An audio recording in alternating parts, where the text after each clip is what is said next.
yaitu politik sebagai arena mencari keuntungan. Jadi politik itu sebenarnya secara umum lebih pada tadi ya tata sosial, tapi banyak orang menganggap politik itu bagian dari karir, pekerjaan, yang di situ dia dapat gaji, dapat uang, dapat kekayaan.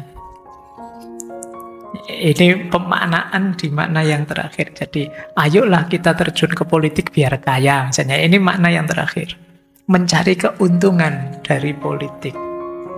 Jadi mungkin disetarakan dengan pekerjaan, jadi dokter, apa jadi guru, apa jadi apa, terus jadi politikus, jadi DPR, apa jadi apa. Ini makna yang terakhir. Tujuannya apa? Mencari uang.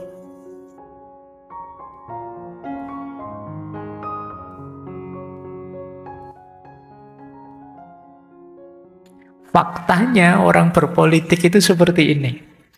Dan itulah yang dibidik oleh Machiavelli. Jadi malam hari ini tidak boleh baper ya. Isinya agak nyelekit. Banyak orang tidak setuju pasti. Tapi beliau ingin bilang, loh, politik memang kenyataan dan biasanya begitu yang dilakukan oleh orang-orang. Kalau ingin menang, ingin sukses, ingin unggul di dunia politik. Jadi malam hari ini mungkin saya ngomong teori dari Machiavelli ya. Contohnya sedikit saja, kalian sudah punya banyak contoh sendiri. Tinggal kalian cari di sekelilingmu, mungkin ada. Baik, jadi ini pemetaan namanya. Dari sisi yang berbeda tentang filsafat. Kita lanjutkan. Tadi saya kasih judul Machiavelli itu jenis pragmatisme politik. Pragmatisme itu apa? Pragmatisme itu dikenal sebagai filsafat yang mengutamakan hasil daripada proses. Itu namanya pragmatisme. Dikenal sebagai jenis filsafat khas Amerika. Jadi tokoh-tokoh yang di situ saya tulis itu Amerikan semua. Ada William James, ada Charles Peirce, ada John Dewey. Itu tokoh-tokoh pragmatisme Amerika. Cirinya di situ saya tulis beberapa ya. Ini nanti silakan teman-teman baca sendiri, saya ringkes saja. Ini untuk mengantarkan kita biar tidak salah paham terhadap Machiavelli. Jadi pragmatisme itu fokus pada hasil praktis. Jadi kalau ada ide atau gagasan, dinilai hasil praktisnya. Kamu ikut ngaji sudah sekian tahun, itu hasilnya apa? Tidak tahu Pak saya itu. Paling bulat, paling tidak jelas apa itu. Berarti kamu salah secara pragmatis. Tidak ada gunanya. Itu pragmatisme. Jadi dilihat hasil konkretnya apa. Kamu kuliah sudah hampir 7 tahun ini, hasilnya apa? Kalau kamu tidak bisa jawab hasilnya apa, ya kuliahmu meaningless, tidak ada gunanya. Jadi orang-orang pragmatis itu fokus pada hasil. Yang kedua, orientasi mereka itu solusi dan tindakan yang konkret, tidak sekedar teori. Tidak ada gunanya teori bulat, ruwet, ndaki-ndaki, tapi tidak ada actionnya, tidak ada perubahan yang dilakukan, tidak ada tindakan konkretnya. Ngomongnya panjang lebar, tapi dari sekian banyak yang Bapak jelaskan itu yang sudah Bapak jalankan mana? Belum. Ya kita belajar bersama ya. Itu bagi orang pragmatis lah, apa gunanya? Jadi ada fokus pada solusi dan tindakan konkret. Nah, ini dua ciri yang pertama itu dari William James. Ada lagi ciri dari Charles Peirce. Orang pragmatis itu biasanya fleksibel. Lihat situasi. Oh, kalau dosen ini saya harus rajin belajar biar nilai bagus. Nah, kalau dosen ini harus sering ke rumahnya bawa buah 5 kilo atau 6 kilo. Nanti nilainya bagus. Oh, kalau dosen yang ini itu harus agak banyak tanya karena beliau senang dengan ini, namanya pragmatis. Kamu cari, oh untuk situasi ini harus begini, situasi ini harus begitu. Jadi orang pragmatis itu bisa fleksibel merespon situasi. Jadi kadang-kadang rasanya kayak, kamu kok mencela-menceli loh. Enggak, ini bahasanya jangan mencela-menceli, terlalu kasar. Saya lebih pragmatis. Kalau ada maunya ini, ya saya melakukan ini. Tapi itu ganti maunya beda lagi. Nanti sama siapa ngomongnya bagaimana, sama yang lain ngomongnya bagaimana, demi tujuan tertentu. Itu namanya pragmatis. Oke. Baik, nanti kata Charles Peirce lagi, orang pragmatis itu menilai berdasarkan konsekuensinya. Sama kayak tadi ya, konsekuensinya apa yang dilakukan ini. Baru baik kalau kelihatan hasil baiknya. Kemudian kata John Dewey, ujiannya ide itu dalam pengalaman. Bolehlah kalian berteori tinggi-tinggi, berteori rumit-rumit, tapi coba dicek efektivitasnya dalam pengalaman. Jalan begitu enggak? Kalau enggak, ya teorimu enggak realistis. Enggak pragmatis. Nah, ide pada akhirnya dianggap sebagai hanya alat. Karena fokusnya pada tujuan, kata John Dewey. Pikiran kita itu hanya jembatan untuk tindakan, untuk perubahan. Jadi dia tidak vital. Yang vital itu tindakan dan perubahan yang kita lakukan. Bukan pikiran. Ide, gagasan itu tidak ada gunanya kalau tidak punya daya rubah. Tidak ada actionnya. Pikiran tinggi-tinggi tidak ada actionnya, tidak ada gunanya. Maka sebenarnya pikiran itu tidak segalanya. Pikiran hanya jembatan saja untuk melakukan perubahan. Nah, ini namanya pragmatisme. Kapan-kapan boleh kalian diskusikan ini.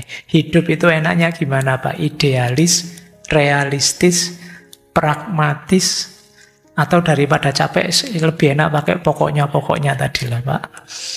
Yang penting inilah, pokoknya itulah. Itu kan yang sekarang banyak kita lihat di sekeliling kita ya. Baik, jadi berarti apa?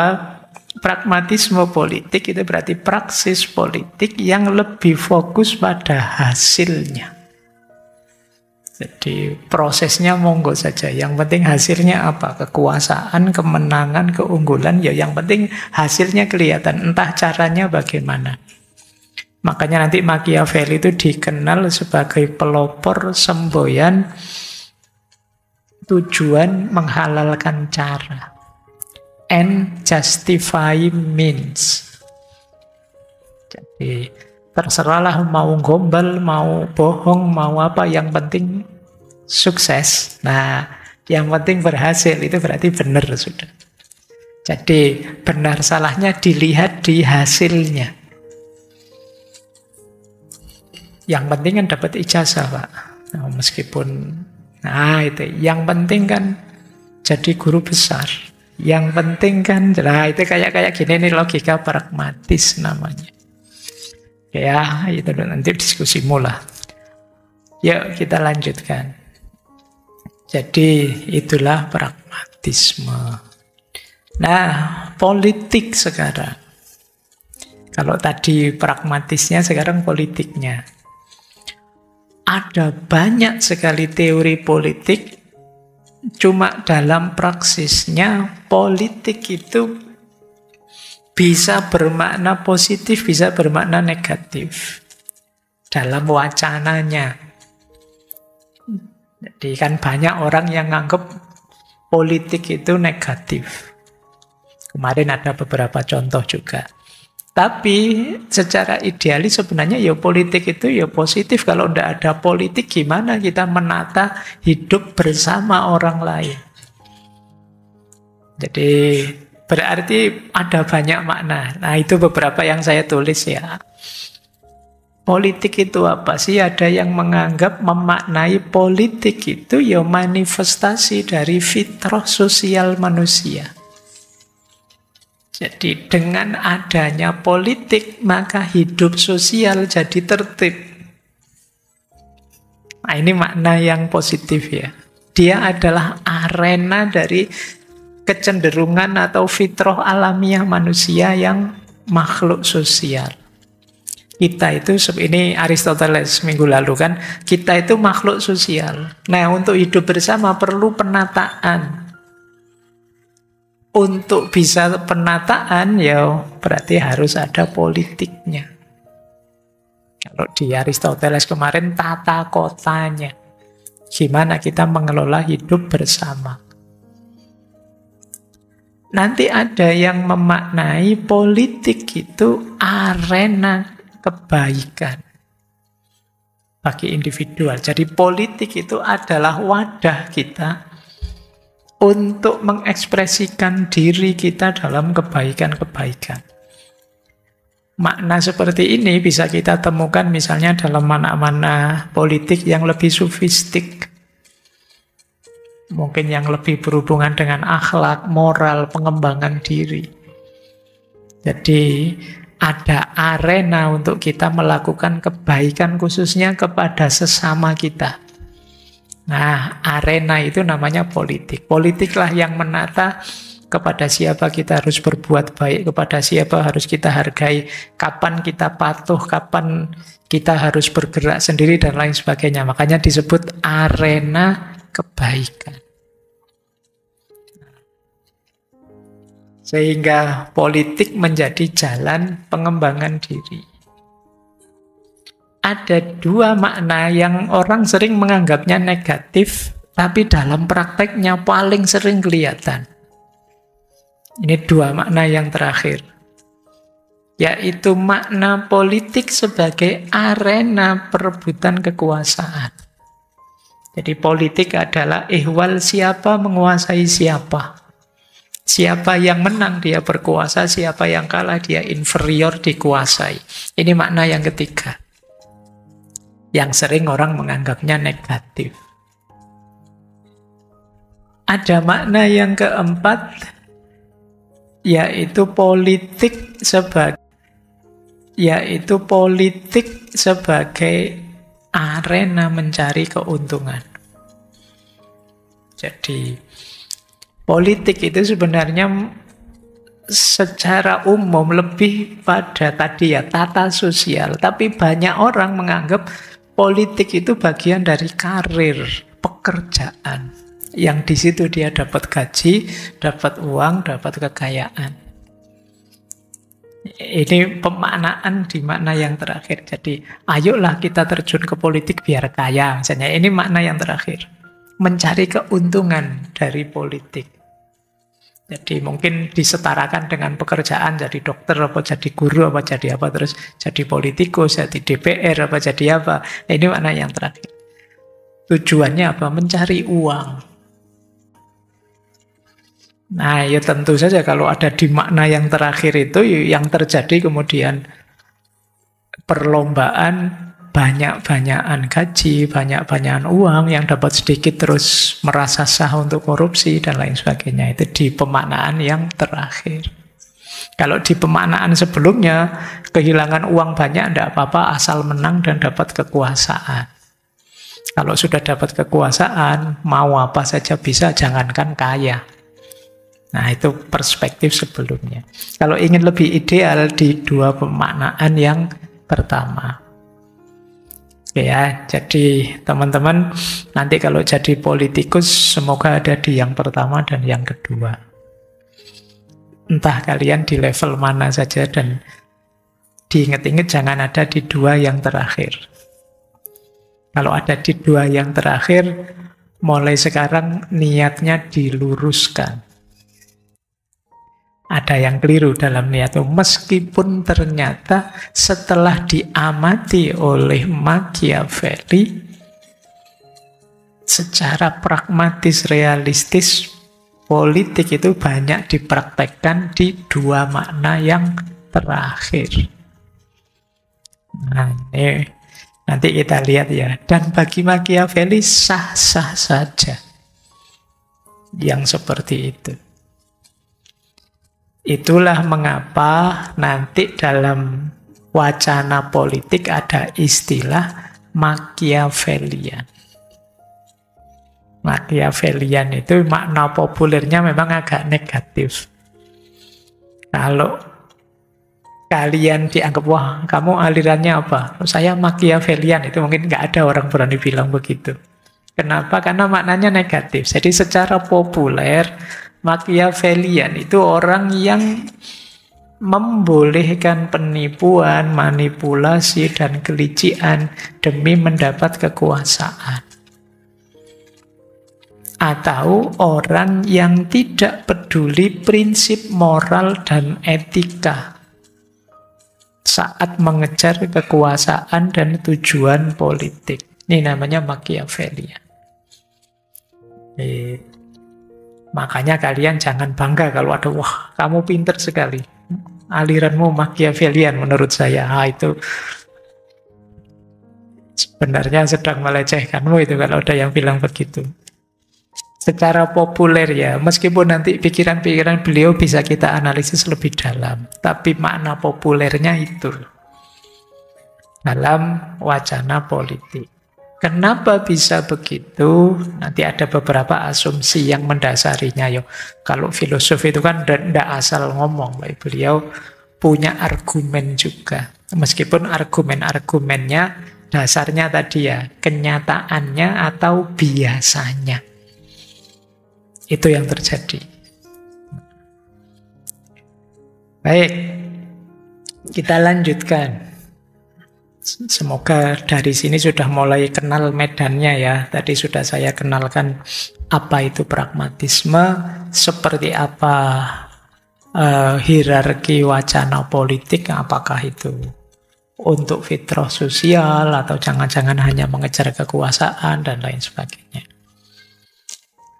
Saya awali dari sini untuk memahami pikirannya Machiavelli. Asumsi-asumsi beliau tentang manusia.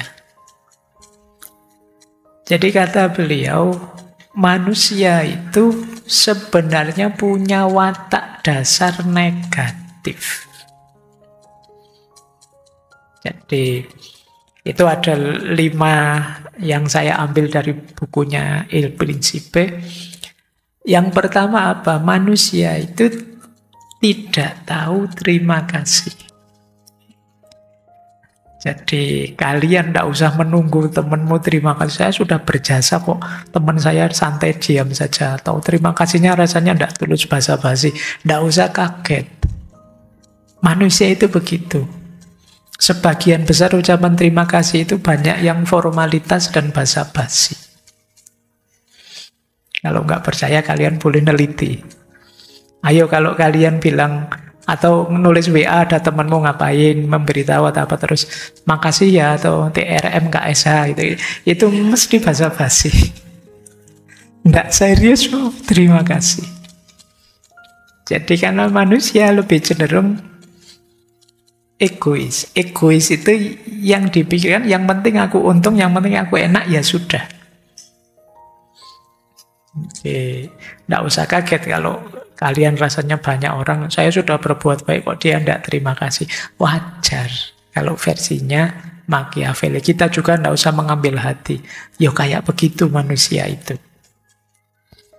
Yang kedua apa? Selalu mengambil perspektif yang menguntungkan dirinya. Selalu mencari keuntungan untuk dirinya. Iyalah di ceramah-ceramah mungkin ya kita diminta ayo mengutamakan saudara kita, ayo enggak, tetap mikir mengutamakan diriku. Kalian yang tadi datang awal, opo mikir saya tak nyari tempat yang enggak enak biar teman yang lain dapat tempat enak, enggak kan? Tetap ya aku yang enak, yang lain ya salah dewe teko keri, kan mesti begitu. Dalam hal apapun pasti kalian masuk warung kan tetap saya tak milih tempat yang tidak nyaman sajalah, biar yang nyaman untuk yang akan datang. Pasti tidak begitu. Ya kita tetap nyari yang menguntungkan saya. Jadi dalam hidup mungkin kita sering mengalami banyak dilema. Ini apa itu ya? Pasti yang kita pilih yang paling menguntungkan aku. Bahkan diam-diam kita punya pandangan, kalau ada orang kok sejak awal memberi keuntungan pada orang lain, kita menyebutnya, kamu konyol, kamu bodoh, kamu tidak pintar, mesti begitu. Apalah kalau kalian nonton film misalnya di 21 milih kursi itu apa ya, terus saya kursi yang tidak enak saja biar yang enak, kan tidak begitu. Berarti memang fitrahnya orang itu nyari yang menguntungkan dirinya. Jadi tidak usah kamu marahi kalau ada orang kok nyari untungnya sendiri, meskipun dalam skala yang besar dan luar biasa. Kita sendiri juga sering begitu kok, dan itu natural, kata Machiavelli. Wajar saja orang mencari keuntungan untuk dirinya. Tapi kan nanti ada problem apa? Kalau secara natural begitu, apa boleh kemudian dengan nabrak nilai-nilai moral dan lain sebagainya? Nah, itu problem selanjutnya. Tapi secara fitrah, orang itu selalu akan mencari yang menguntungkan dirinya. Kemudian yang ketiga, suka menyembunyikan sesuatu. Dalam rangka apa? Keuntungan dirinya. Apakah yang disembunyikan itu rahasia dirinya, atau yang berkenaan dengan temannya, atau tentang apa saja yang kamu sembunyikan, itu biasanya demi keuntunganmu. Ada enggak kalian nyimpen file-file yang tidak boleh dilihat orang di HP-mu? Kamu sembunyikan kan? Dalam rangka apa? Biar kamu untung. Karena kamu tahu kalau ketahuan orang lain, rugi besar kamu, mungkin nama baikmu, mungkin bisa macam-macam. Jadi manusia itu makhluk misteri. Maksudnya apa? Sering menyembunyikan sesuatu. Bukan misteri dalam arti susah dipahami. Dia itu suka menyembunyikan banyak hal demi apa? Keuntungannya. Termasuk dalam aspek menyembunyikan itu, manusia itu nanti dimaknai oleh Machiavelli suka pencitraan. Sebenarnya saya tidak begitu sih, tapi kalau saya tampilnya tidak seperti itu, nanti orang tidak percaya dengan saya. Nah, itu ada yang dia sembunyikan. Jadi kalau ada orang pencitraan, itu bagi Machiavelli natural, alami. Tidak masalah. Kita juga pencitraan kok. Setiap orang ingin mencitrakan dirinya sebagai ini, sebagai itu, kata Machiavelli. Mencitrakan itu kan berarti aslinya tidak begitu, kita tampakkan begitu. Kalau pas dilihat banyak orang, wah, sholatnya khusyuk sekali, lama sekali. Begitu di kamar kos sendirian, wah, versi kilat. Langsung bablas pokoknya. Itu kan jenis pencitraan juga. Jadi ciri ketiga manusia. Jadi beliau cenderung melihat manusia itu sebagai sisi makhluk yang negatif.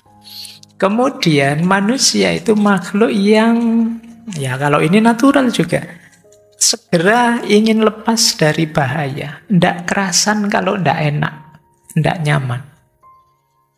Makanya agama itu mengajarkan kita untuk berkorban lah, untuk tirakat lah, dan lain sebagainya. Itu sebenarnya kan melawan fitrah negatif ini. Melawan ciri kita yang negatif, yang tidak betah, tidak enak itu. Kadang-kadang demi merasa nyaman, ya hal-hal baik, hal-hal bermoral kita tabrak saja. Pingin enak. Nah, itu cirinya manusia. Dan yang terakhir, manusia itu tamak. Ingin dapat banyak. Kalau bahasa Al-Quran, alhaakumut takasur. Jadi tidak cukup hanya ini, nambah lagi, nambah lagi. Sampai mati ya kita tetap ingin terusin. Kalau sudah senang sesuatu itu biasanya terus dikoleksi sebanyak-banyaknya. Ya alhamdulillah kalau pas yang negatif, yang positif, kadang yang negatif juga kita koleksi sebanyak-banyak. Apa saja itu. Kadang hal-hal yang tidak ada pentingnya sama sekali, kita juga kok ingin punya sebanyak-banyaknya. Dulu pernah kita belajar di hidup yang minimalis itu ya. Coba kalian nanti kalau pulang ke kamar kosmu atau ke rumah, Coba cek barangmu satu-satu, kemudian kamu cek ini gunanya apa, ini gunanya apa, ini gunanya apa. Nanti akan ada sangat banyak yang jadi nggak terlalu penting. Tapi tamak. Buktinya apa? Nanti kalau pas buka e-commerce, apa Shopee, apa Tokopedia, itu kan mesti kamu kejar yang sedang sale, yang sedang flash, yang sedang apa gitu. Padahal ya nggak butuh sih, mumpung murah. Terus kamu beli sebanyak-banyaknya, ini namanya tamak. Nah, ini asumsi beliau tentang manusia. Dan banyak sebenarnya hal-hal negatif yang diuraikan oleh Machiavelli tentang bagaimana manusia itu banyak sekali sifat-sifat negatifnya. Ada beberapa contoh ini saya ambil, misalnya betapa manusia itu kayak tadi ya, mencari nyaman. Ini menarik. Yang pertama dia bilang begini, antara lain, orang itu kadang-kadang harus kita perlakukan dengan murah hati atau sekalian kita hancurkan. Jadi kalau kita ingin baik, ya sekalian ayo baik. Kalau memang musuhan, yuk ayo kita hancurkan sekalian. Biar tidak setengah-setengah. Alasannya apa? Kalau kita hancurkan sedikit, dia mesti balas dendam. Kalau kita hancurkan sekalian hancur, dia tidak akan berani sama kita. Dia takut mesti kan. Tidak akan balas dendam. Itu cara berpikirnya beliau. Jadi kalau punya musuh, ya lawan sehabis-habisnya, nanti dia takut sama kita. Kalau sudah takut sama kita, ya dia tidak akan berani berpikir balas dendam. Ini mungkin yang dipakai ya film-film yang psikopat itu kan, kita lihat orangnya saja takut karena saking kejamnya. Jadi kalau mau murah hati, ya murah hati sekalian. Kalau mau bermusuhan, ya bermusuhan sekalian. Jangan tanggung-tanggung. Nah itu gaya beliau. Karena wataknya manusia itu, kalau dia merasa masih dalam jangkauannya, dia akan melakukannya. Termasuk melawan kita. Mungkin kalau kita mukulnya kecil, itu lawan kita merasa, alah cuma kayak gini tidak sakit, ayolah tak lawan. Kan mungkin gitu. Tapi kalau sangat hancur, kita tidak berani. Ini cara berpikir dia. Cuma jangan dipraktekkan ya. Saya khawatirnya nanti ngaji kayak gini dipotong bagian ini saja. Terus menurut Pak Faiz nanti gitu. Mana Machiavelli-nya hilang, itu dianggap menurut saya itu sudah.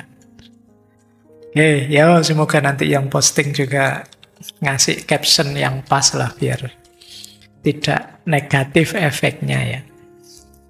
Nah, kalau yang bawah itu bukti bahwa manusia itu tamak. Kata Machiavelli, yang paling penting itu gimana caranya kita tidak mengambil harta bendanya orang lain. Kenapa? Orang itu biasanya jauh lebih melekat pada kekayaannya, bahkan dibandingkan pada keluarganya. Jadi kalau dalam bahasa Jawa ada pepatah, dulur apa duit, meleh duit. Jarang orang milih dulur, mesti lebih banyak yang milih uang. Makanya kalimatnya agak nyelkit itu yang di quote itu. Yang paling penting, mari kita menahan diri tidak melepas, tidak merampas harta bendanya orang lain. Karena orang itu lebih cepat melupakan kematian ayahnya daripada kehilangan warisannya. Jadi maksudnya apa? Ayahnya meninggal dia sedih. Tapi sedihnya paling singkat, tidak lama. Tapi kalau kehilangan warisan, sedihnya lama banget. Jauh lebih lama meratapi warisan daripada meratapi kematian ayahnya. Maka jangan disenggol ini. Jadi ini nasihat sebenarnya kan untuk sang pangeran. Jadi nanti kalau jadi pimpinan, sensitif kalau kamu nyenggol kepemilikan. Itu mesti demo, mesti ngamuk kalau urusan harta disenggol. Kamu harus bisa bikin trik gimana caranya mereka tidak merasa diambil haknya. Karena manusia itu punya watak tamak. Mungkin dizolimi kayak gimana pun dia masih santai. Tapi begitu kepemilikannya diambil baru dia gerak. Karena wataknya manusia tamak. Baik, itu salah satu ilustrasi cara berpikir beliau. Kita lanjutkan ya. Kalau tadi asumsinya tentang manusia, sekarang asumsinya tentang politik. Sebenarnya kata beliau, politik itu kan hanya berkaitan dengan satu hal dalam prakteknya selama ini, yaitu apa? Memperoleh kekuasaan atau mempertahankan kekuasaan.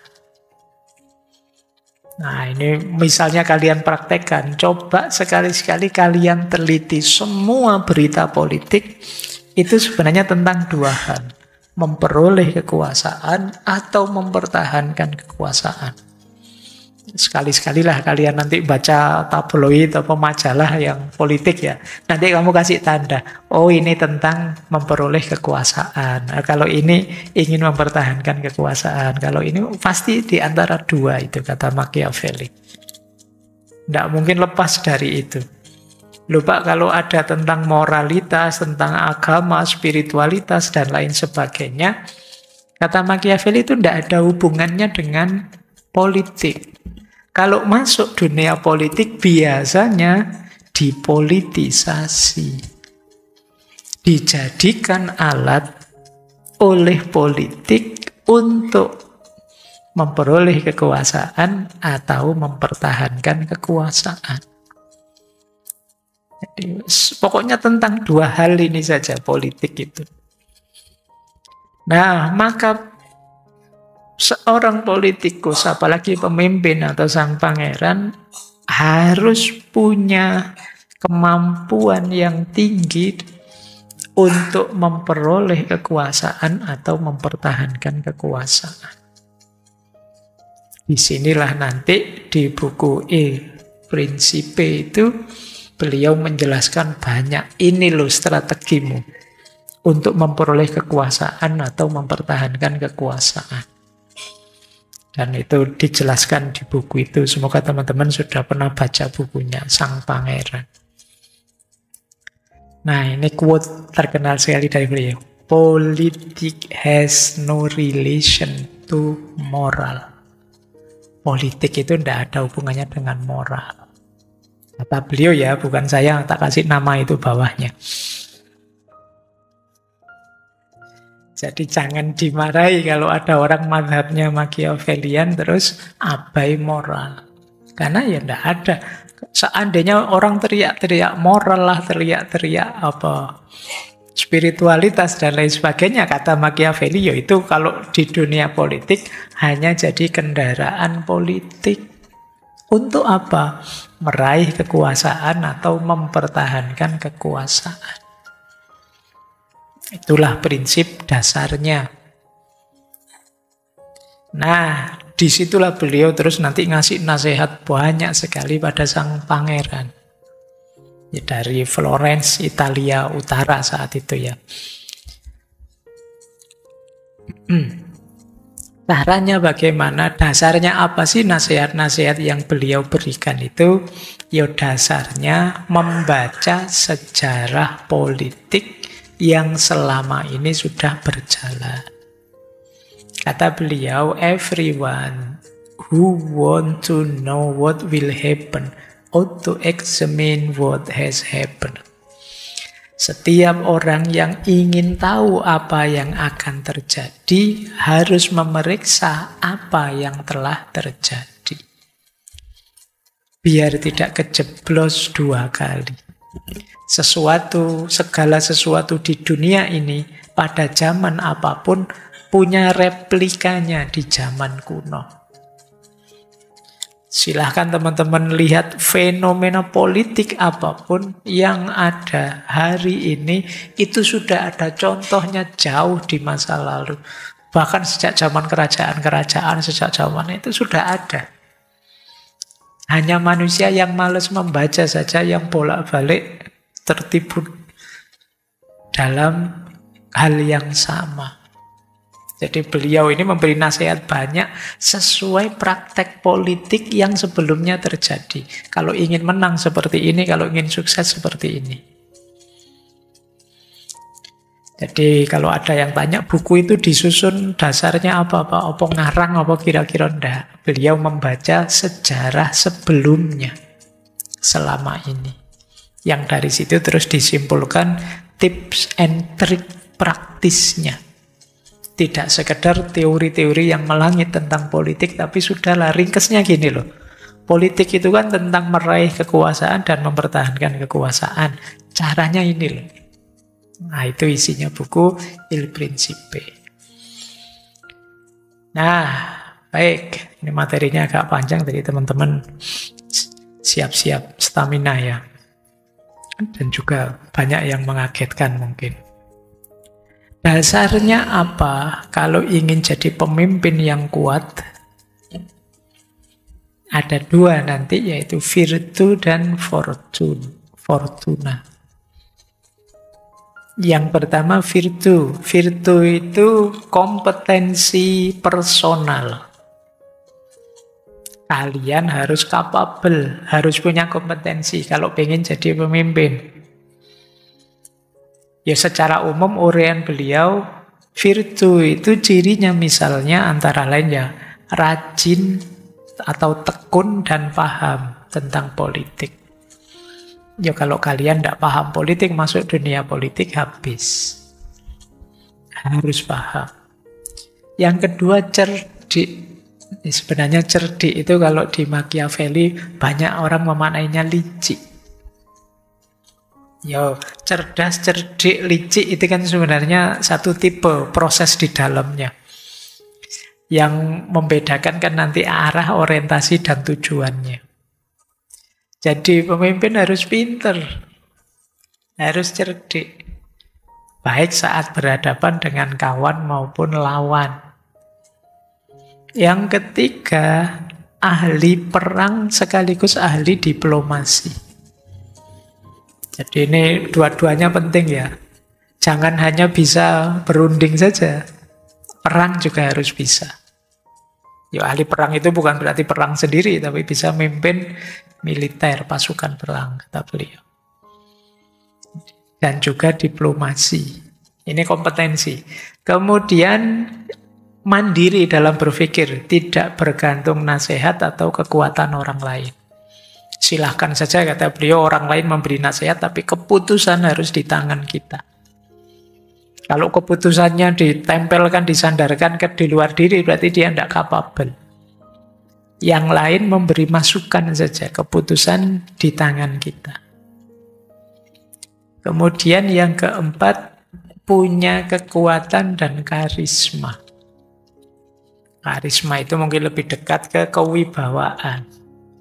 Yang membuat ditakuti, yang membuat dipatuhi. Jadi pertama-tama kalau ingin jadi pemimpin politikus yang hebat, punyalah kompetensi namanya virtu. Ya, kalau tidak punya ini berat. Kalian nanti berlaga di ranah politik, berarti apa? Belajar. Kata Machiavelli. Kalau sudah virtu beres, harus jeli membaca fortuna. Yo, kayak kalau sepak bola itu loh kan ada sering kayak kita istilah Dewi Fortuna. Nanti di bukunya juga disebut Fortuna itu feminin, perempuan. Kalau virtu itu di dalam diri, Fortuna di luar diri. Situasi-situasi tidak terduga. Realitas yang kadang-kadang tidak bisa kita kontrol, itu Fortuna. Ya tidak hanya dalam sepak bola, ya di semua arena bisa ada Fortuna. Saya tidak tahu nanti jagomu Belanda atau Inggris. Nanti malam ya, timnas pusat itu. Baik, yuk kita lanjutkan. Ya nanti Fortunanya ada di siapa kita tidak tahu ya. Nah, Fortuna ini penting. Kalian sepinter apapun, tapi tidak mampu merespon Fortuna, tetap kalah. Jadi harus jeli mampu membaca situasi. Ada dua cara kita membaca Fortuna, menyikapi Fortuna, kata Machiavelli. Yang pertama apa? Hati-hati dan mudah beradaptasi. Jadi tidak kaku. Oh situasinya begini, saya geser ke situ sekarang. Nah itu, wah ini menuntut sabar ini. Oke siap, saya sabar. Wah ini saya harus marah ini. Oh marah bisa kok, ayo marah. Ini namanya orang yang pinter menyikapi fortuna. Mampu beradaptasi. Tidak begitu terus. Tapi kalau memang situasinya menuntut berubah, saya siap berubah. Dulu memang kuliah itu begitu, sekarang begini. Itu fortuna. Ada enggak sekarang yang merasa dirugikan oleh ChatGPT atau merasa diuntungkan oleh ChatGPT?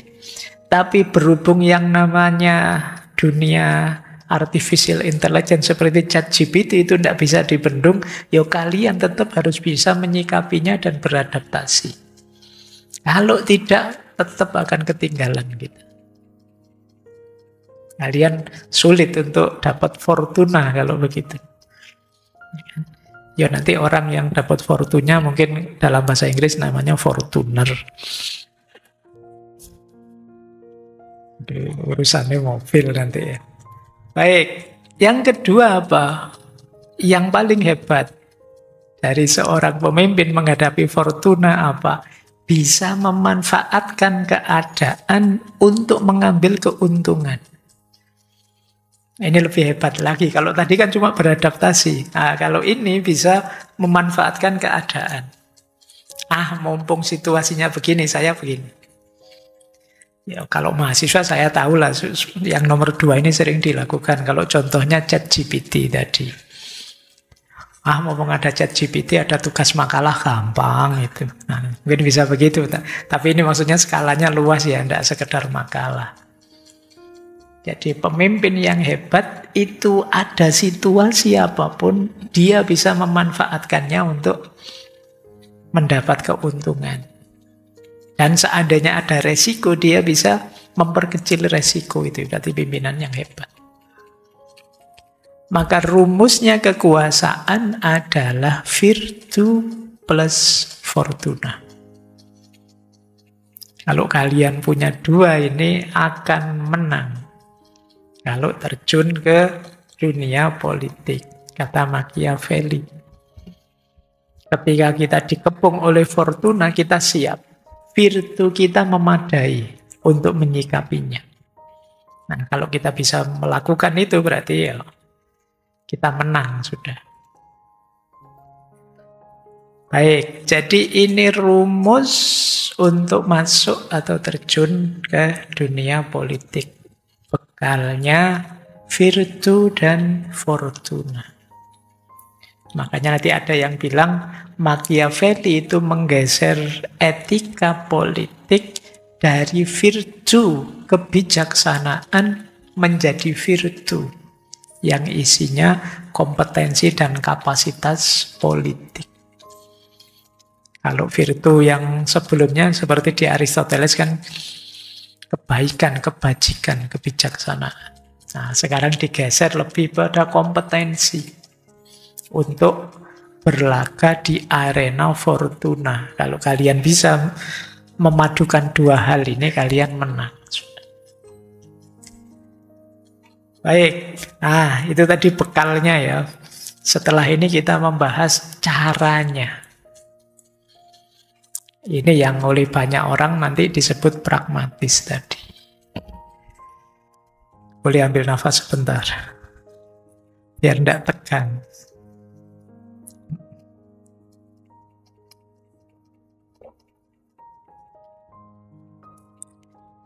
Kita awali ya dari beberapa isu yang beliau sampaikan. Yang pertama, kalau ini terkenal sekali nasihat beliau, it is better to be feared than loved if you cannot be both. Ini nanti yang berhubungan dengan hukum dan ketentaraan militer. Kata beliau, kalau kita jadi pemimpin, kalau bisa dicintai sekaligus ditakuti itu hebat, tapi kan sulit.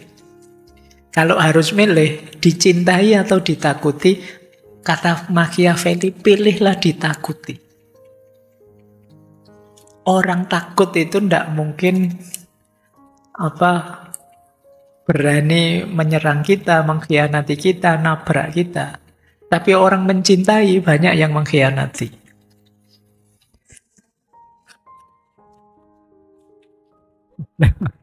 Nah, iya kan itu Machiavelli begitu kan banyak ya ceritanya ya banyak.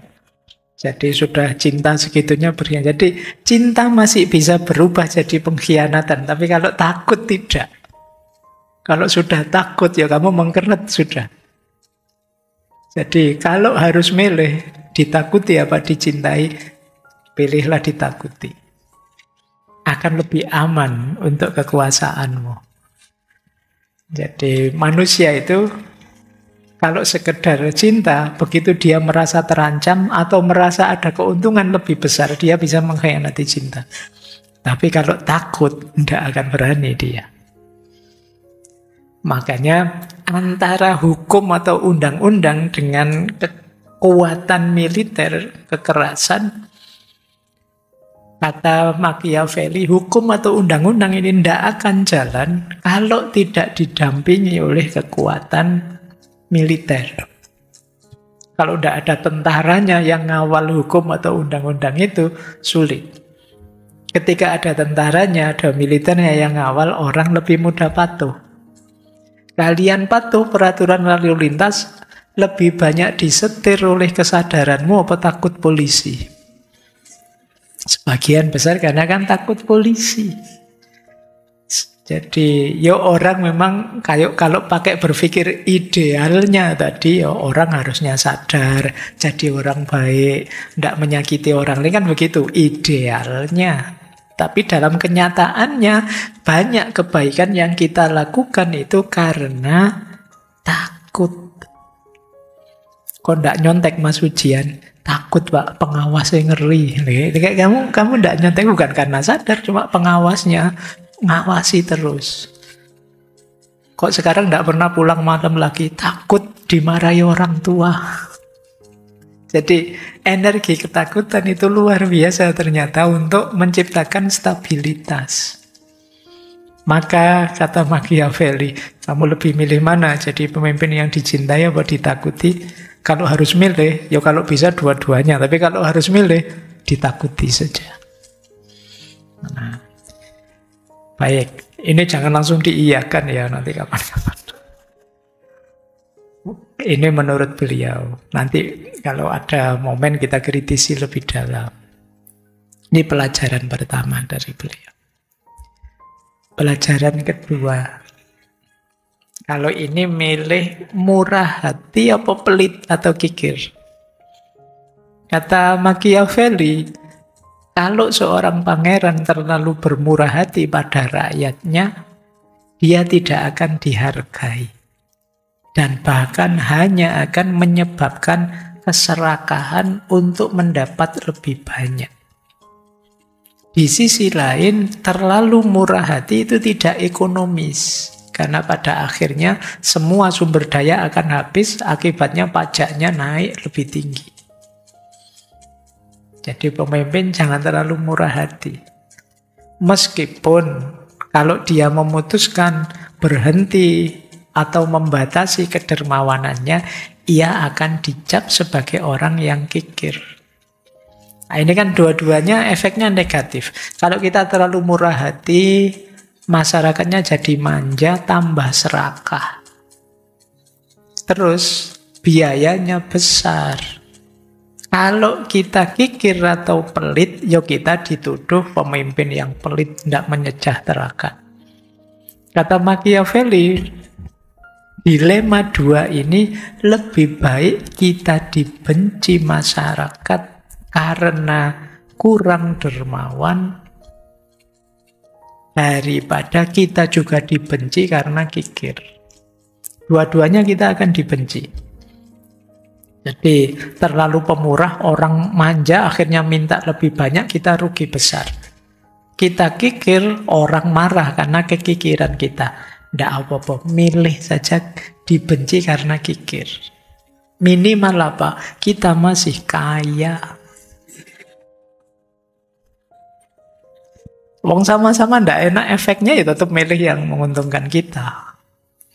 Jadi kata beliau, tidak apa. Wong sama-sama dibenci, rakyatnya memang sedang membenci semua, ya sudah. Pilih saja pelit. Dasar pemimpin pelit tidak apa-apa. Wong nanti kita ngasih banyak, pemimpin kok tidak adil, pemimpin malah ya wis lah pelit saja sekalian. Itu mungkin maunya Machiavelli begitu. Tapi ada pemimpin yang hebat, kata beliau. Dibandingkan dua tadi, apa? Membelanjakan yang jadi miliknya orang lain. Tetap dermawan, tapi yang dibagi bukan milik kita. Nah, miliknya orang lain ini jauh lebih hebat. Kita tidak rugi apa-apa, dapat cap dermawan. Nah, yang dibagi bukan milik kita, tidak apa-apa. Nah, ini lebih hebat pemimpin yang kayak gini. Kenapa? Karena yang menyakitkan bagi kita itu kan kalau uang kita sendiri yang habis. Kalau uangnya orang lain kan tidak apa-apa. Nah, ini kalau ada yang begini, kata Machiavelli, jauh lebih hebat itu. Baik, ini lagi-lagi perlu pembahasan panjang ya, tidak bisa tiba-tiba kita ambil semua. Tapi dalam prakteknya banyak yang seperti ini. Terus, nah ini kesimpulan saya. Semoga teman-teman tidak ngambil ini ya. Ya, pemimpin itu ya sejogjanya, seyogyanya, bukan sesolonya. Seyogyanya baik, sebaiknya ya terpuji lah. Tapi kalau memang perlu ya tidak apa-apa jahat.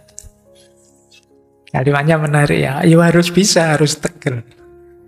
Jadi alasannya apa ya? Dalam, kata beliau begini, dalam mengelola masyarakat dan negara, seorang pemimpin tidak boleh menyimpang dari jalan kebajikan.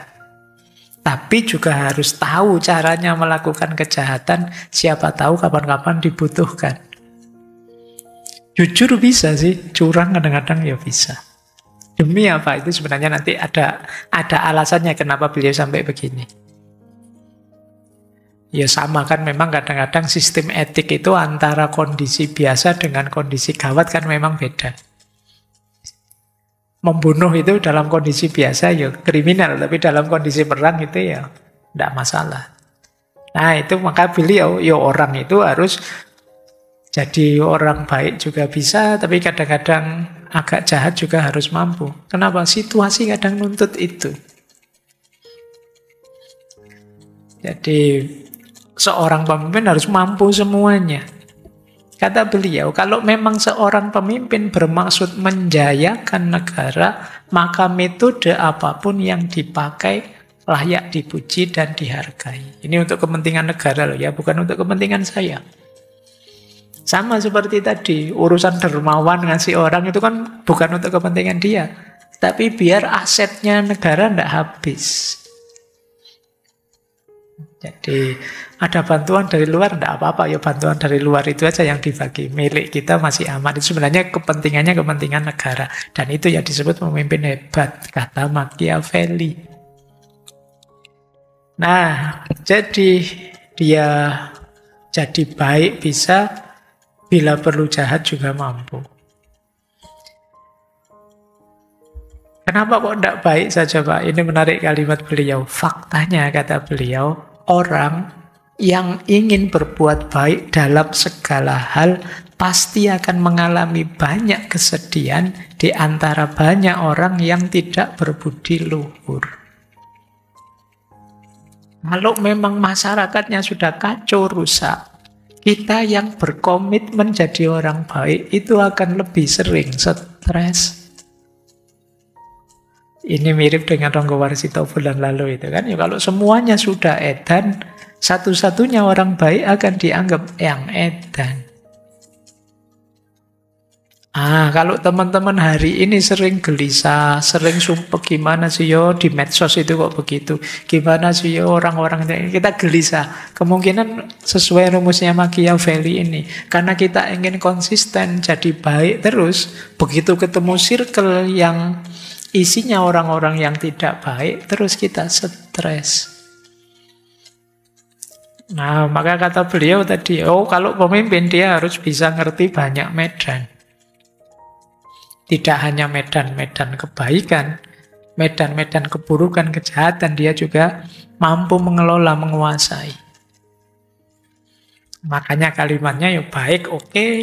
Kalau dijajak buruk, tantang-tantangan, ayo siapa takut. Nah, itu cirinya. Nah, beliau ngasih ilustrasi begini, kata beliau. Alexander never did what he said. Cesare never said what he did. Ada dua tipe pemimpin yang dicontohkan beliau dalam Il Principe. Yang pertama Alexander the Great. Yang kedua Cesare Borgia. Ini yang satu raja besar Makedonia. Ini dua-duanya pemimpin yang sukses. Yang satu bangsawan, politikus Italia. Tapi dua-duanya gayanya beda. Alexander the Great itu, kata beliau, never did what he said. Sering tidak memenuhi janjinya. Tapi karena beliau pemimpin yang kompetensinya luar biasa, ya dia tetap sukses.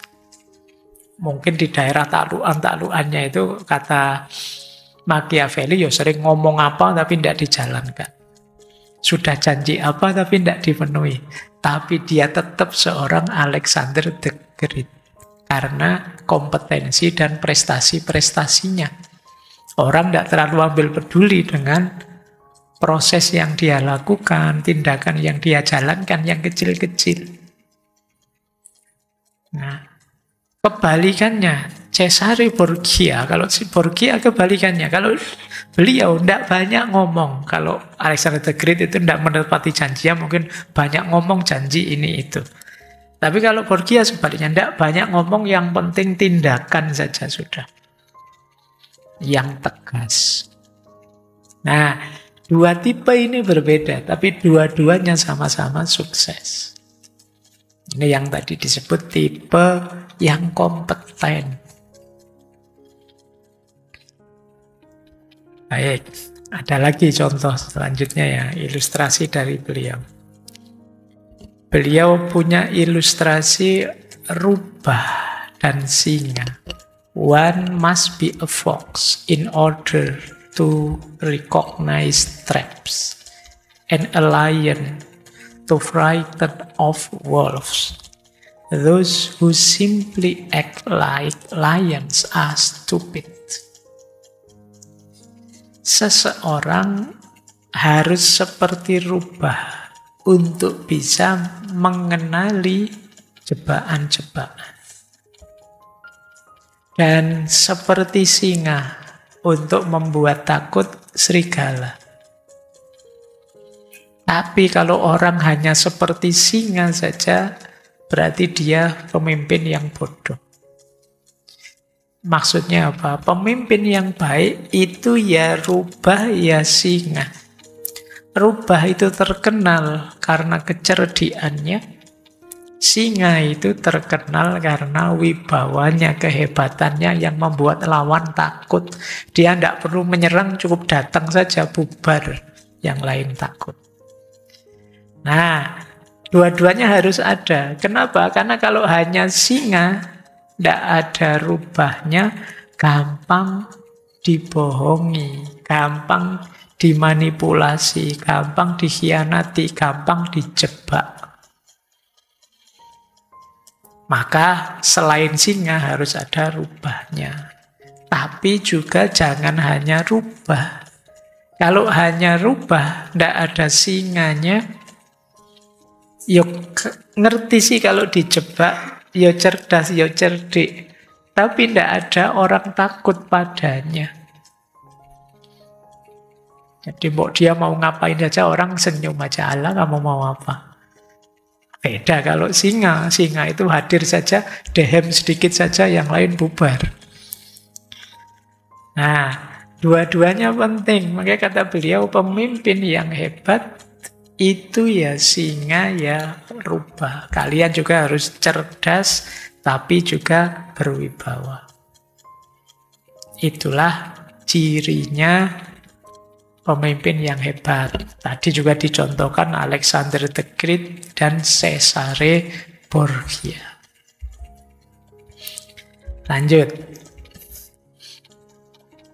Nah, ini beliau punya kalimat bagus. Gimana sih caranya agar pemimpin itu dipihaki, dibela oleh rakyat? Kata beliau, pemimpin yang cerdik akan menghargai rakyatnya. namun tidak ragu untuk menyakiti mereka saat diperlukan. Karena dalam jangka waktu yang panjang, lebih baik menjadi kejam daripada menjadi lemah. Jadi ya sih, ingin memuliakan rakyatnya, menghormati rakyatnya. Tapi kalau diperlukan sekali-sekali menyakiti, kata Machiavelli, ya monggo saja.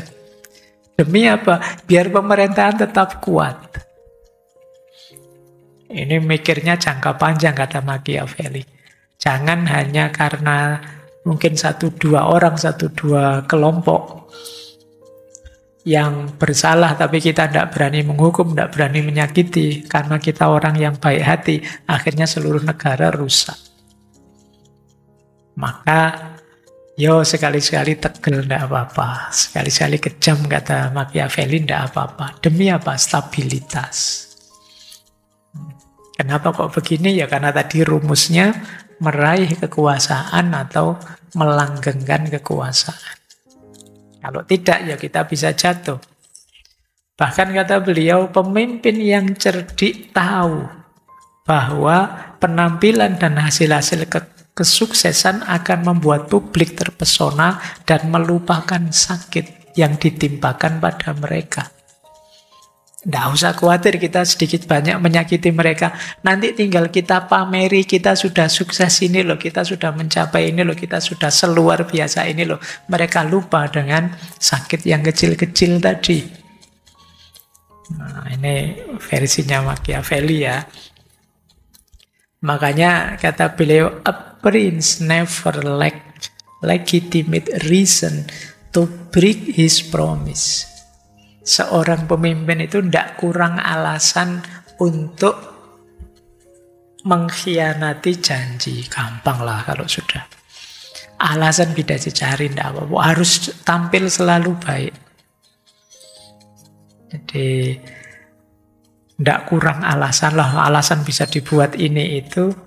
Yang semula sebenarnya bahasa lainnya tidak memenuhi janji, bisa dengan 1001 alasan yang lain untuk menutupi itu.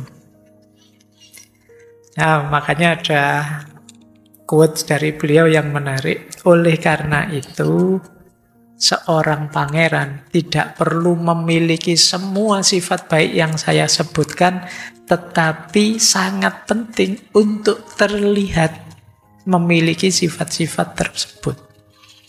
Ya. Tidak perlu sebaik itulah. Yang penting kelihatan seperti itu sudah bagus. Kata beliau. Tampillah penuh belas kasihan, setia, peri kemanusiaan, religius, jujur, dan bersikap seperti itu. Itu sudah luar biasa. Namun, diingati kata beliau, berpikirlah sedemikian rupa sehingga ketika engkau tidak ingin melakukannya, engkau bisa dan tahu bagaimana berubah ke arah yang sebaliknya. Jadi, tidak harus kamu jadi orang baik, citrakan saja dirimu jadi orang baik. Itu sudah cukup. Kenapa kok harus pencitraan, Pak? Karena pada saatnya kamu juga perlu jadi orang yang tidak baik.